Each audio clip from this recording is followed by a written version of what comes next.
high school girl watches in shock as the boy she loves confesses to another girl. Heartbroken, Mila walks away, avoiding Brian as he tries to find her. 6 years later, Mila, now 24 years old, is a chef at a local hotel and also an event organizer. Today, she received a notice to bring all the staff to meet the new hotel owner. That person was Brian, the person Mila intended to confess to that year. Brian went to another state to attend college, and he just returned and accidentally became the CEO of this hotel.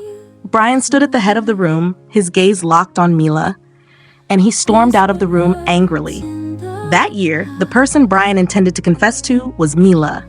But when he waited and didn't see her come, he assumed she rejected him.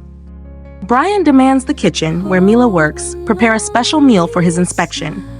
Mila, focused and stressed, prepares an elaborate dish, trying to please the new boss.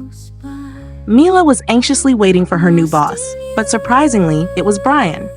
Brian arrives to taste the food, but after a bite, he spits it out and throws it in the trash.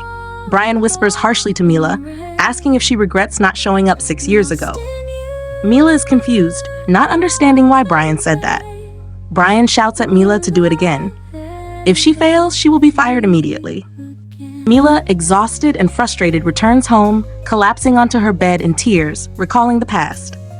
The next day, Mila prepares another meal, determined to succeed despite her fear of failure. Brian criticizes Mila's cooking again, causing her to blush with anger and frustration. Mila went to the kitchen angrily and drank a whole bottle of wine, crying while drinking. Mila thought she was about to lose her job. Her mother was sick and waiting for hospital bills, and her rent was unpaid, making her overwhelmed with pressure. She was drunk and angry and scolded Brian, saying she had to work very hard. Mila, red-faced and teary-eyed, then fell on Brian and fell asleep. He was surprised and confused and put Mila to sleep on the sofa. Nearby, he notices a small, worn notebook that had fallen out of her bag. Curious, he opened it and saw that Mila had detailed the amounts she needed to pay, and having so little money to live.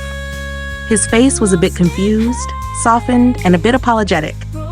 The next morning, Mila woke up and found herself in Brian's office. She sneaked out and pretended to have just come to work. Mila received the notice that she passed the test and continued working, which made her very happy.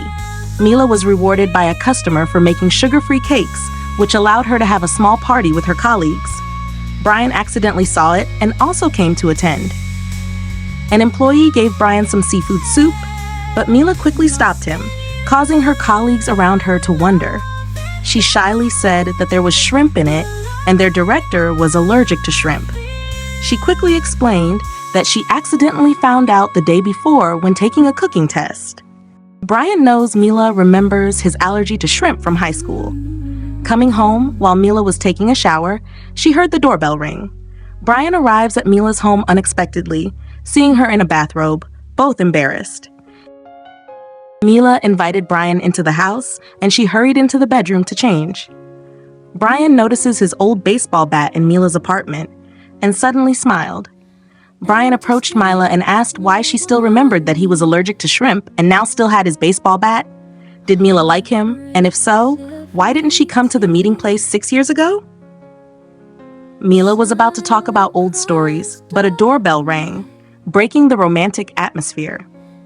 Tom, the neighbor guy who pursues Mila, brings a cake that Mila loves, making Brian jealous. Brian thought Mila had a boyfriend and left angrily. Their love story once again had misunderstandings. Mila is tasked with organizing an important event for the hotel, and Brian sternly warns her not to make any mistakes. The party was going on, and Brian seemed a little drunk from entertaining so many guests. Brian saw Mila serving and immediately asked her if she loved her current boyfriend. Mila denied it, making Brian feel hopeful. Suddenly, a guest came to chat and asked Brian if he was married. Brian impulsively declares Mila his fiancée, shocking her. Mila was angry, but in front of the client, she was forced to cooperate with Brian. Mila drank wine for Brian, chatted, and brought up the good points of the hotel, making her partner very satisfied. The next morning, Brian received good news from his partner that would help the hotel grow. He went to find Mila and learned that she had asked for leave. Brian arrived at Mila's house, and she opened the door, exhausted, before passing out in Brian's arms. Brian carried Mila to bed, quickly brought down her fever, cleaned her apartment, and found her old diary. When Brian opened it, he discovered that Mila misunderstood that he had confessed his love to another girl 6 years ago. Once Mila recovered and returned to work, she was asked to organize a proposal party for a couple. She held the proposal party in the hotel garden, with sparkling candles and decorative roses creating a romantic atmosphere. A colleague of Mila brought her a fancy dress and said that the customer asked the waiter to wear it tonight. Mila was confused and didn't understand what was going on. When she entered the garden, everyone clapped around her and brought her to Brian, who was kneeling, holding a ring in his hand. Brian said that he had never confessed to another girl. The person he wanted to confess to that year was Mila, and he asked if Mila would agree to marry him now. Tearfully, Mila accepted. The story concludes with Brian and Mila's wedding, surrounded by friends and family, celebrating their long-awaited love.